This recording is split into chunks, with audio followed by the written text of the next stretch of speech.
Thank you. I hope you all had a nice rest, so you are ready to take in some new ideas. And mine is going to start with a story.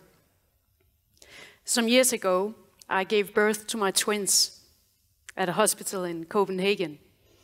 And it was a planned cesarean, but it turned into an emergent one, so I was kind of exhausted when I woke up in my hospital bed a few hours after the operation. In came the older siblings to welcome the new ones into the world and, of course, to take a photo on their smartphones.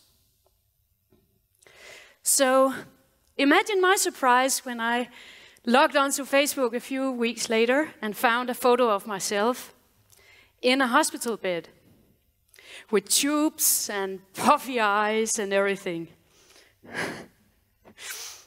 It turned out that my teenage boy had uploaded this photo and tagged me so that my entire international network, friends, family, colleagues, professors from all over the world would receive a notification about it.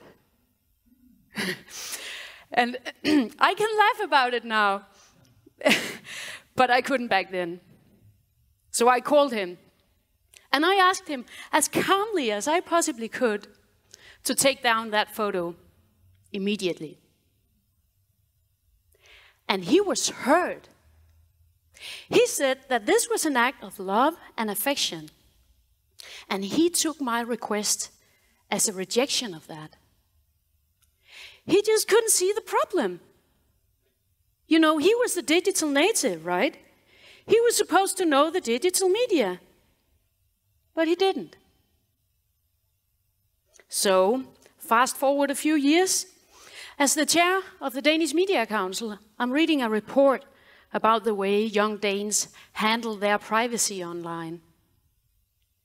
It contains a lot of interviews with young people, and it concludes that when it comes to privacy in relation to friends and to family, these young people are very clever indeed.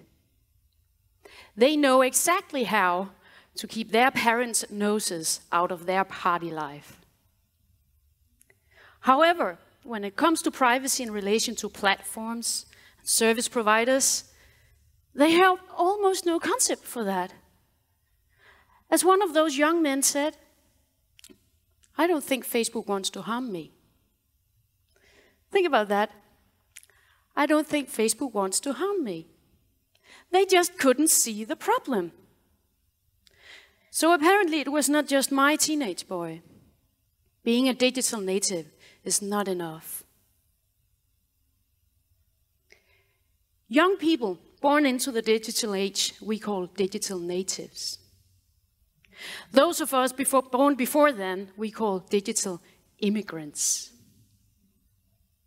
This distinction creates a belief that the young people have a privileged knowledge of the media that we as immigrants will never be able to possess, and that for the same reason we should look toward the young people if we want to understand the future of the media. They lead the way.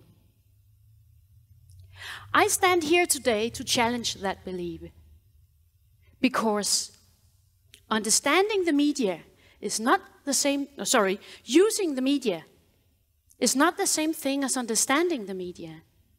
And maybe understanding the media is not even enough.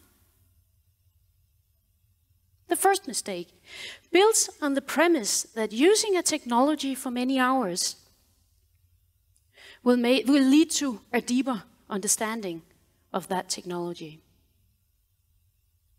If this was really the case, we would all be television engineers by now, wouldn't we? We would all be experts into the business models that govern television, the television industry. But we aren't, because watching television will not turn you into an expert. And in the same manner, using social media 24/7 will not give you a deeper understanding of those media either. That knowledge comes from somewhere else. However, I would like to take this argument one step further, because even if one or two of those digital natives should gain such knowledge, it wouldn't even be enough. It wouldn't be enough because some of those challenges that digital technologies are posing today cannot be met by individual media users being a little more careful. They have to be met by critical citizens co-creating the future. So forget the digital natives. We need digital citizens. I will take online privacy as my point of illustration. I suppose everyone in here cares about their online privacy, right? Yes? So, tell me, how many of you actually changed the default settings in Facebook's custom privacy interface? Quite a few of you. I see. Tell me then, those of you who could answer yes to this, does it make any difference? Not much, you know. At least it will change nothing about the fact that Facebook can access your data at any time. So what is it that Facebook can do with your data? I suppose the answer to that question can be found in the end-user license agreement, right? So that is my next nasty question for you. How many of you actually read that document to the end? Well, neither did I. I only came through the first few lines myself. Like those young people, I just gave up.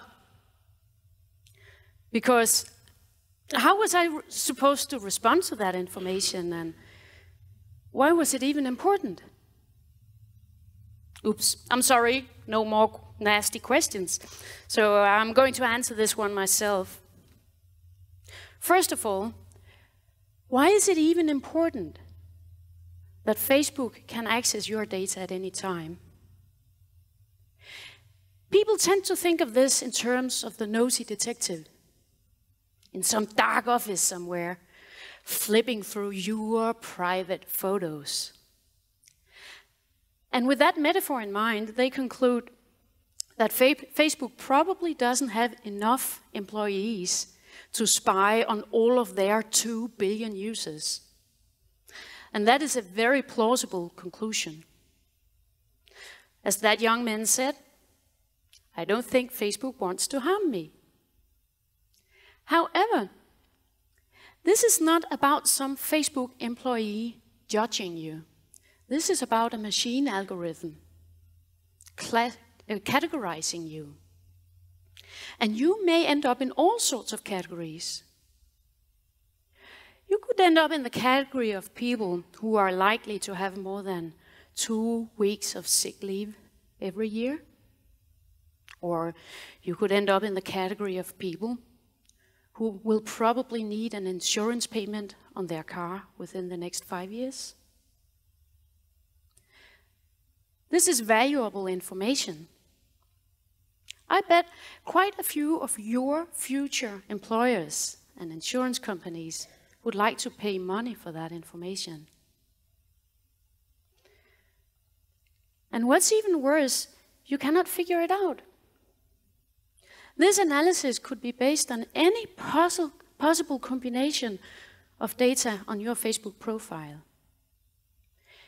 It could be your login pattern in combination with some key persons in your network, in combination with something you liked 3 years ago. You cannot figure it out, so you cannot act on it. So this is why claiming that you have solved your privacy issue on Facebook by being a little more careful with the photos that you upload. It's like claiming that you are only slightly pregnant, you know, just a tiny bit. It's not going to change anything about the situation, right? So how do we respond to it then? Do we read the end-user license agreement? I'm sorry. There is nothing in that document that keeps Facebook from selling that analysis. After all, it's not your data they are selling, right? It's the analysis. And besides, you cannot really negotiate it. You can either agree or you can delete your account. So the real root problem is this. We cannot handle our online privacy as individual media users by reading the end-user license agreement. The problem is not that the young people haven't read it. The problem is that they know it's not worth the effort. So what is it that I want? I want you to know, I want us to know, that we can act if we manage to turn that I into a we.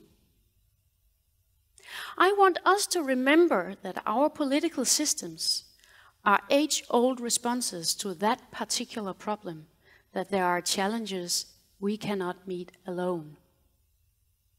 And that the principles that govern our democratic systems apply on the internet as well.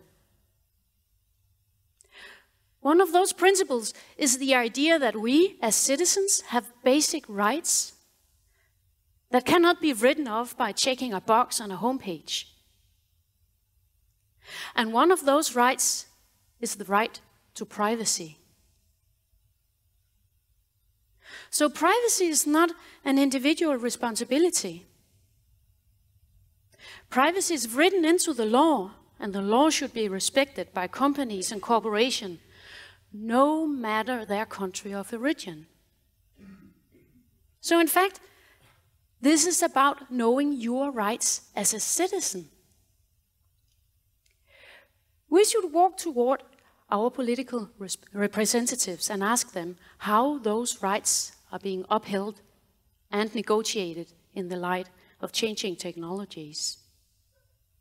Thanks to those same technologies, they are only an email away. Actually, some of them are sitting in here today. So why not approach them and ask them how they are handling this task? You might have particular concerns or suggestions. We have to take back control. And this is not just about privacy. I have used privacy as my point of illustration, but in fact, this is about where the world is going. Because we live in a world that is changing due to the transformative powers of digital technologies. And we keep talking about these changes in ways that systematically downplay our agency as citizens and emphasize technology as an agent in its own right. Robotics will disrupt our work markets. This is what we are told, in ways we can hardly imagine. We better prepare ourselves for a future that is rumbling towards us. But this is wrong, because you know, the future is not a train. It has no mass. It is not subject to gravity, so it cannot really rumble anywhere, can it? In fact, it doesn't exist, because the future is the product of the actions and the decisions that we are making right now. So we should stop talking about technology and the future as something that happens by itself, and start talking about it. Start talking about where we want it to go. It is us as citizens who should imagine the future. We should decide where we want to go and how we want technology to take us there. We should not prepare ourselves for the future. We should actively shape this future. And digital natives cannot do that. This is a job for digital citizens. Thank you.